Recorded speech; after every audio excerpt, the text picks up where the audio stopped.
मंत्र तकाना पड़ा?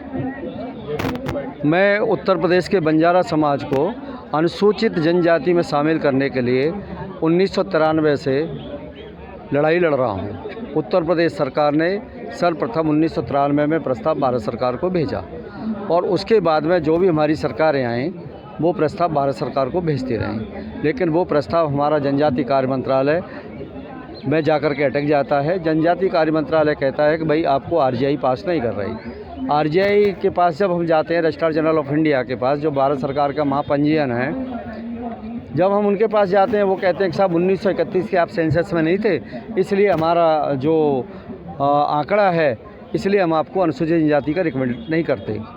हमने फिर अभी भारत सरकार को हमने कहा कि 1931 के जो सेंसस में कई ऐसी जातियां थी, देश आज़ादी के बाद जब आरक्षण लागू हुआ, उस आरक्षण के बाद में कई जातियां ऐसी रहीं जिनको हमने अनुसूचित जाति और अनुसूचित जाति का दर्जा दिया है, तो बंजारा समाज को क्यों नहीं। आज उसी बात का अवगत कराने के लिए हम यहाँ पर केंद्र सरकार को जानकारी देने के लिए एक साथ हमारी मांग, क्यों हमारा कोई एमएलए, हमारा कोई एमपी नहीं, हमारा कोई राज्यसभा में नहीं, हमारा कोई विधान परिषद में नहीं, लोकसभा में नहीं, तो हमारी आवाज़ संसद तक कैसे पहुँचेगी। इसलिए हम अपनी आवाज़ को बताने के लिए यहाँ पर हम अपना सांकेतिक हड़ताल, हम किसी के खिलाफत में नहीं, सरकार के खिलाफत में नहीं बैठे हुए हैं,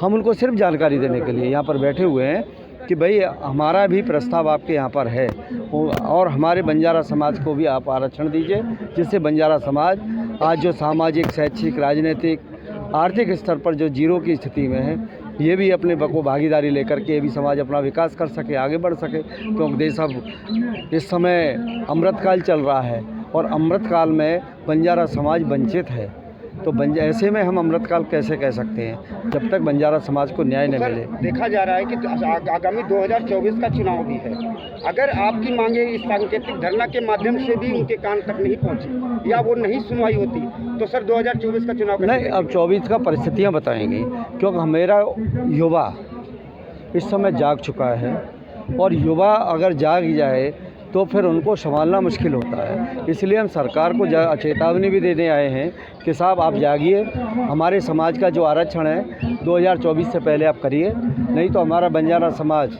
जो एकजुट है और 99% आपको कहीं वोटिंग करता है, वो कहीं हमसे विचलित ना हो जाए, बिखर न जाए। मेरे ज्ञापन में भी मैंने वही दिया है। सर क्या लग रहा है कि बंजारा समाज फिर अगर सरकार बातें नहीं मानती है, मांगे नहीं मांगती, तो वोट की चोट करेगा? नहीं, मैं नहीं समझता कि मेरी बातें नहीं मानी जाएंगी। मैंने अभी आपसे कहा कि मेरा कोई एमपी नहीं है, मेरा कोई एमएलए नहीं है, मेरी बात सदन में नहीं उठाई जाती, इसलिए मैं अपनी बात को यहाँ कहने के लिए आया हूँ। मैं समझता हूँ, मुझे विश्वास है, 100% विश्वास है कि बंजारा के लिए हमारी सरकार, माननीय मोदी जी, माननीय हमारे अमित शाह जी या जनजाति कार्य मंत्री हमारे अर्जुन मुंडा जी हमारी बात से सहमत होंगे और बंजारा समाज को उससे पहले आरक्षण देंगे, ऐसी हमें उम्मीद है। अगर हमें आरक्षण नहीं मिला तो उसके फिर परिस्थितियां तय करेंगी क्या होगा। जोगेंद्र सिंह बब्बर बोल रहा हूँ। आज आप लोग जंतर मंतर पे सैकड़ों की संख्या में आए हुए हैं, क्या ऐसी मांग है सर, क्या ऐसी डिमांड है कि आपको जंतर मंतर तक आना पड़ा? नहीं, जंतर मंतर पर आने के लिए ये है कि जो बंजारा समाज जो है पूरे हिंदुस्तान में अलग अलग कैटेगरियों से अलग अलग कैटेगरी में बटा हुआ है। कहीं भी उत्तर प्रदेश के अंदर जो है जनरल में है ये, ठीक है, और दिल्ली के अंदर जो है एससी के अंदर है। तो मैं कह रहा हूँ कि हर प्रदेश के अंदर, हर स्टेट के अंदर अलग अलग इनको कैटेगरी में बांटा गया है। तो मैं कह रहा हूँ कि बंजारा समाज को पूरे हिंदुस्तान में एक कैटेगरी में लाया जाए, क्योंकि इनकी एक भाषा है, एक वेशभूषा है और ये सारा कुछ जो है एक है, तो फिर उनको डिस्ट्रीब्यूट किया जा रहा है। मैं तो समझ रहा हूँ कि ये जो है सरकार को सोचना चाहिए और हमेशा जो सरकार चल रही है हम हमेशा इनके साथ में हैं।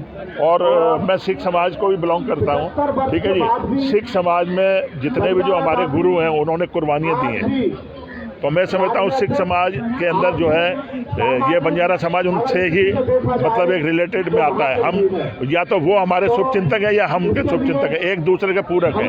उनके बगैर हम नहीं चलते, हमारे बगैर वो नहीं चलते। सर 1993 में प्रस्ताव किया हुआ था, लेकिन अभी तक अगर लगभग मान लीजिए 2023 30 साल हो गए, क्या लग रहा है लंबे समय? नहीं सर, ये तो सरकारों की लापरवाही है। तमाम सरकारें 30 साल में बदलती रही। नहीं सर, देखो पहले सिख समाज जो है कांग्रेस पार्टी के अंदर तन मन धन से रहता था। 84 राइट्स के बाद में और ब्लू स्टार के बाद में फिर ये सारा कुछ चेंज हुआ, लेकिन अब जो है नहीं संभालेगी कोई सरकार तो ये समाज जो है सारा जो है वो बागी हो जाएगा, क्योंकि समाज हमेशा लड़ने भिड़ने के लिए तैयार रहता है।